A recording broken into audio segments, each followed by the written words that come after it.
Largest part of the human brain is, human brain का जो largest part होता है वो कौन सा होता है, वो सेरिब्रम होता है, याद रखिएगा। अगर overall part of the brain की बात की जाए, इसके हिस्सों को जब तकसीम किया जाता है वो 3 हिस्सों में तकसीम किया जाता है, fore brain, mid brain and hind brain, याद रखिएगा जी।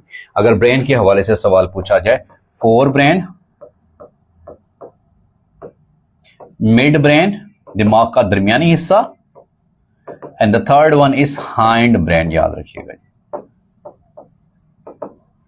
अगला question, the synthesis of protein takes place is, वो राइबोसोम्स के अंदर होती है, और राइबोसोम्स को जो नाम दिया जाता है प्रोटीन सिंथेसिस फैक्ट्री भी इन्हें कहा जाता है, इन्हें प्रोटीन सिंथेसिस फैक्ट्री भी कहा जाता है कि प्रोटीन बनाने की ये फैक्ट्रियां हैं। और फिर राइबोसोम वो वह सेल ऑर्गेनेल्स हैं जो कि प्रोकैरियोटिक और यूकैरियोटिक दोनों सेल में पाए जाते हैं, but the difference is that the ribosome of the eukaryotic cell is slightly larger than the ribosomes of the prokaryotic. Eukaryotic cell का जो राइबोसोम है वो स्लाइटली बड़ा होता है, और राइबोसोम्स को क्या कहा जाता है, protein synthesis factory. So protein synthesis takes place in ribosome के अंदर होती है। Gravity was discovered by Newton साहब ने ग्रेविटी डिस्कवर की थी। Spleen is the graveyard of, actually spleen वो ग्रेवयार्ड है, वो कब्रिस्तान है, यहाँ आरबीसीज क्या होते हैं, उनकी डेथ होती है। अब जो आरबीसीज हैं उनका जो इनको नाम देते हैं red blood cells, red blood cells. अब जो आरबीसीज हैं बेसिकली ये कहां बनते हैं, फिर ये भी सवाल मोस्टली रिपीट जो एग्जाम के अंदर रिपीटेड है कि आरबीसीज जो बनते हैं ये बोन मैरो में बनते हैं, याद रखिएगा।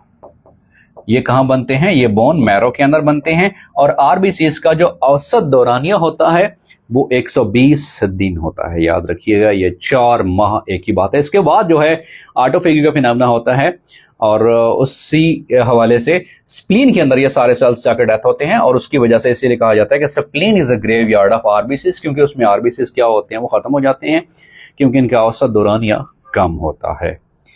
अगला सवाल है, which type of plants can not prepare its own food. अब यहाँ पे सवाल पूछा गया है which type of the plants, type of the plant से मुराद है फंजाई। अब fungi is a type of the plant. Fungi basically इसको कहा गया था अर्लियर, जब जो किंगडम सिस्टम था उस वक्त क्लासिफिकेशन की जब बात आई थी तो फंजाई ने मसला खड़ा कर दिया था। प्लांट वालों ने कहा था, किंगडम प्लांटी वालों ने, कि इसको प्लांटिंग में शामिल करो। क्यों?